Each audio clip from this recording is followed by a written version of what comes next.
You want to touch on Epstein real quick? Yeah, I mean, this is wild. It's wild, right? I Are you actually up to date on this, I Eric? care zero about it, but it's still I wild. mean, I kind of care a lot. Okay. Oh, I care Negative? marginally. Oh, marginally. Marginally. Oh wow, damn. Such No, I've thought a lot about this. he's vested. You're over indexed. No, caring. I think I've thought the appropriate amount. Like, to tee it up for people. yeah, The FBI was basically like, "Oh, there's no client list. He definitely killed himself," and here's the video that's it. And here's a video with a minute of footage missing. missing, and then the entire video doesn't even show his cell or anything like with that. Yeah, it's like a different cell. It's Like a different cell. It doesn't even show like the stairway leading to the cell, and there's a minute missing. So did they respond to like the common counter argument to this, which is like, but someone went to jail related to these crimes. So there was a law broken and there was victims. Ghislaine Maxwell. Yeah, exactly. Like she's the one who went to jail for trafficking. Right. With Epstein. But there's been no clients. But there's no clients, and apparently there's no victims, and there's no law that's been broken. Right. So, And they don't know where the money came from, even though like anybody who's been audited knows the government's really good at figuring out where money comes from, like when they want to. They dude. like kept going, and they're like, "Oh shit, it's us." We put them out to like get leverage on people. Fuck, it's us. I don't know what your guys' takes are, but like I wonder what happened here, right? Like this is so interesting in the context of the Trump admin, right? Because normally you have some generic president come in, they appoint generic bureaucrat who's been in the swamp forever. You don't expect anything. But like Trump, like he had like Pam Bondi, Dan Bongino, and Kash Patel. Yeah, like, those who three, all you're like- just made like entire careers for themselves on like right-wing radio and such, or whatever. Casting suspicions on the government. All they did was talk about this stuff. And then they get in, and then it's just like, oh yeah, there's nothing here. And then you know something's up, because like I don't know if you guys like watch like any of like the Bongino or like Kash Patel interviews. Like they look like they're doing like hostage tapes. Like it's like, yeah, there's just you know, you guys just gotta trust us. Like there's just nothing there. So for someone that their values are high on exposing the government, like they put their whole identity around it. They must have seen something so compelling to be like, oh fuck, you're right, we can't tell the truth.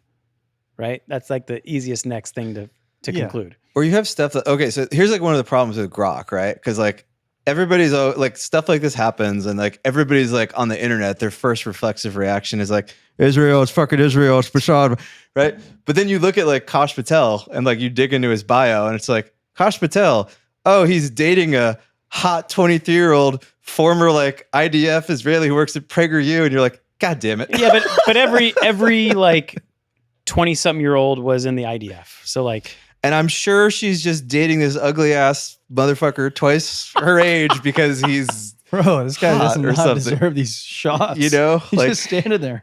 He deserves all of these shots. He's just trying to have a girlfriend. All these people fucking suck, man. I think it's like an interesting question of like if MAGA is like dead at this point. I mean, I'm down for a level 1 conspiracy, which is CIA or friendly intelligence agency.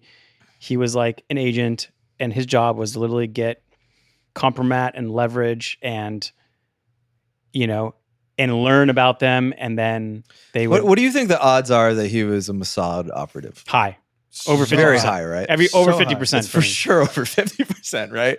But it could be another intelligence agency, but it just seems to make sense that like it fits. There's like so many. The playbook fits, dude. Everything, like all this shit. Like, okay, I feel like the world's waking up. Like Marty was a tastemaker of sorts in our Discord for this type of thinking, and I feel like the world is waking up to it. I am. Like, I see this stuff, and I can't help but agree. You know, because it's like there's so much.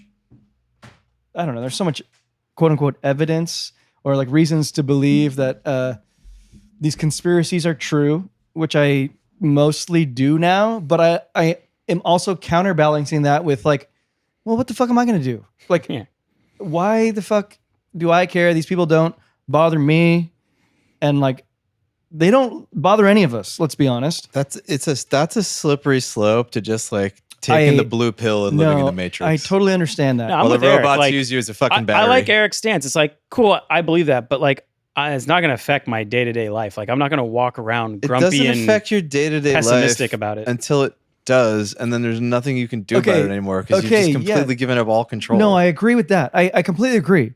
But I'm counterbalancing it with this. Like, the world is beautiful. I wake up every day happy. I see the sunshine and the blue sky and the clouds. I see you guys and I'm very happy. And it's like very easy to fall into a trap where you like see the perversion and corruption in the world and you think the world sucks. And it's like, I choose not to. I see that stuff and I'm like, fuck, that sucks. But then I choose to look at the beautiful part of the world and I choose to focus there. And I get what Steven's saying. It is a slippery slope. You can't let this shit go forever and whatnot. And I am glad that there are people out there watchdogging this stuff. But like, I'm just a guy who's going to go about my day.